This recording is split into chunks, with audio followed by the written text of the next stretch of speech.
October 26, 1881. Tombstone, Arizona Territory. A narrow lot off of Fremont Street near the OK Corral. 30 seconds, 30 shots, 3 men dead. Billy Clanton, Tom McLaury, Frank McLaury. Virgil Earp bleeds from the leg, Morgan Earp from the shoulder, Doc Holliday from the hip. Wyatt Earp stands untouched.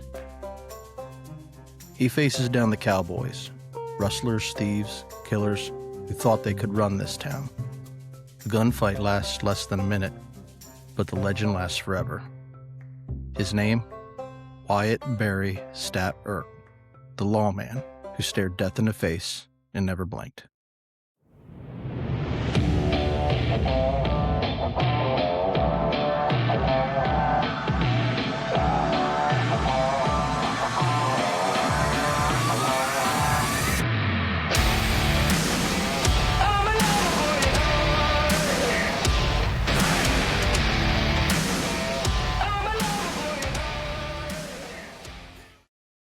You're listening to Blood on the Saddle, true stories of the men who faced the frontier's fire and came out the other side.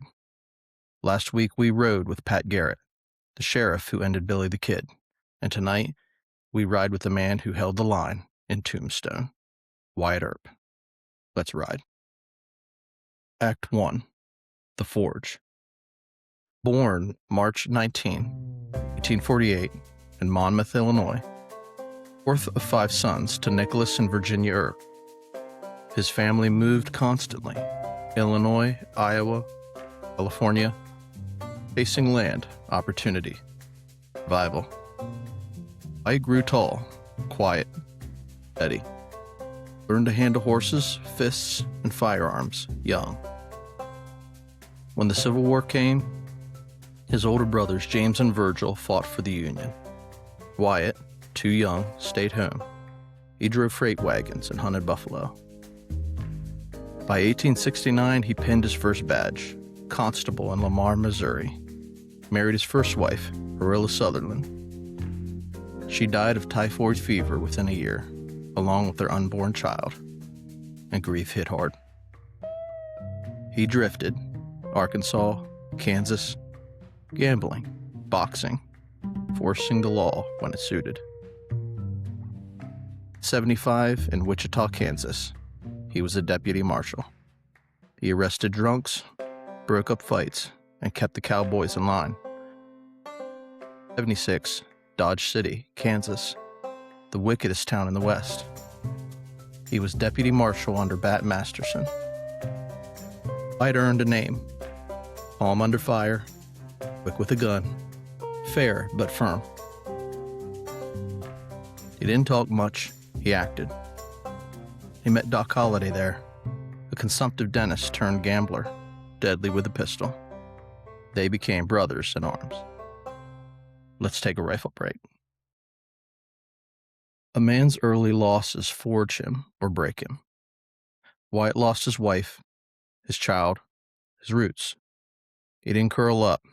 He moved forward. Badge after badge, town after town. When life takes everything, you got 2 paths: quit or keep riding. Wyatt kept riding. That's the first lesson.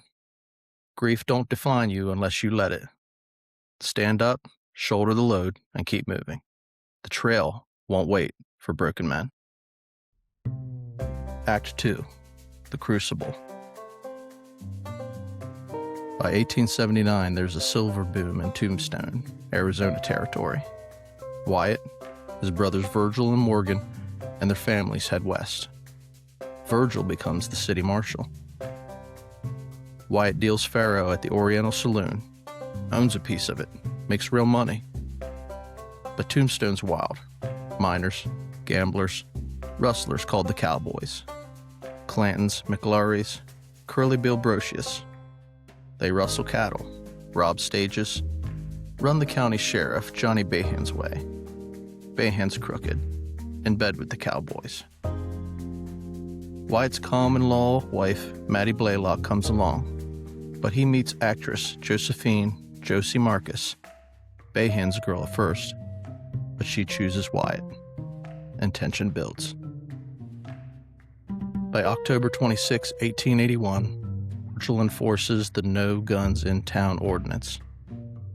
Cowboys Ike Clanton, Billy Clanton, Tom and Frank McLaury, they gather near the OK Corral, armed. Virgil, Wyatt, Morgan, and Doc Holliday walk down Fremont Street to disarm them. Words fly, hands drop to guns. Shots erupt. 30 seconds later, 3 cowboys dead. The Earps and Holliday are wounded, except Wyatt, unscathed. Ike Clanton flees. The town splits. Some call it murder, others justice. Wyatt and the others are arrested, tried. Judge Spicer rules self-defense, lawmen doing their duty. But the cowboys don't forget. Time for another rifle break. Stand your ground when it matters. Wyatt didn't start the fight, he finished it. He walked into lead with his brothers and a dying friend at his side. No hesitation, no retreat. When evil stands tall, rustlers, crooks, bullies, you don't wait for someone else, you step forward. That's the masculine truth. Protect what's yours. Enforce the line. Take the heat. The world needs men who don't flinch. Act 3. The Cost and the Crown. Retaliation came fast. December 28, 1881, Virgil was ambushed. Shotgun blast cripples his arm for life. March 18, 1882, Morgan shot in the back while playing pool. He dies in Wyatt's arms. Wyatt snaps. Appointed Deputy U.S. Marshal, he forms a posse. Doc Holliday, Wyatt Earp, others. The Vendetta Ride. They hunt the cowboys responsible. On March 20, they kill Frank Stillwell at Tucson train station, Morgan's suspected killer. March 22, Florentino Cruz confesses names. He's then shot. March 24, Iron Springs. Curly Bill Brocius and gang. Wyatt kills Curly Bill with a shotgun blast. More fall. Johnny Barnes and others. Arizona wants Wyatt for murder. He flees to Colorado, then California. Doc dies in 1887. Wyatt drifts. Alaska gold rush, saloons, mining, horse racing. He marries Josie in 1888. Common law till then. They stay together for 46 years. No kids.